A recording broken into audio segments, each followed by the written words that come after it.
Sameer bin Kareem മലപ്പുറത്ത് നിന്ന് ചേരുന്നു മലപ്പുറം ജില്ലയിലെ കാര്യങ്ങൾ പറയാൻ. സമീർ, അവിടെ എങ്ങനെയാണ് കാര്യങ്ങൾ? സമാധാനമായി വോട്ടെടുപ്പ് പുരോഗമിക്കുന്നുണ്ടല്ലോ.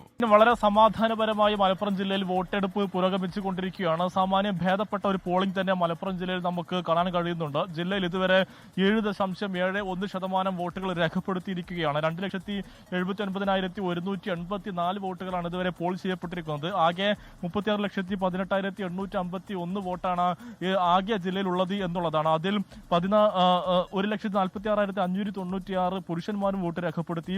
1,32,588 സ്ത്രീകളും നിലവിൽ വോട്ട് രേഖപ്പെടുത്തി. അങ്ങനെ 7.71% മലപ്പുറം ജില്ലയിലെ പോളിംഗ് എത്തിയിരിക്കുകയാണ്. നിലവിൽ നമ്മൾ ഈ പ്രദേശങ്ങളുടെ കണക്കെടുക്കുകയാണെങ്കിൽ നിലമ്പൂർ, ഒപ്പം തന്നെ ഈ പരപ്പനങ്ങാടി, പൊന്നാനി മേഖലയിലാണ് താരതമ്യേന മറ്റു സ്ഥലങ്ങളെ അപേക്ഷിച്ച് കുറവ് ഒരു പോളിംഗ് രേഖപ്പെടുത്തിയിരിക്കുന്നത്. ഇതിൽ പരപ്പനങ്ങാടിയും പൊന്നാനിയും ഒക്കെ ഒരു തീരദേശ മേഖലയാണ്. നിലമ്പൂർ ഒരു മലയോര മേഖല കൂടിയാണ്.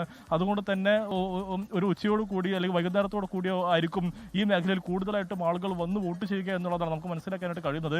ഞാനിപ്പോൾ നിൽക്കുന്നത് മലപ്പുറം നഗരസഭാ പരിധിയിലെ 36-ാം ഡിവിഷൻ പട്ടർക്കടവ് AMLP സ്കൂളിൽ ഒരുക്കിയിരിക്കുന്ന ബൂത്തിലാണ്. ഇവിടെ വലിയ തിരക്ക് നമുക്ക് കാണാൻ കഴിയുന്നുണ്ട്.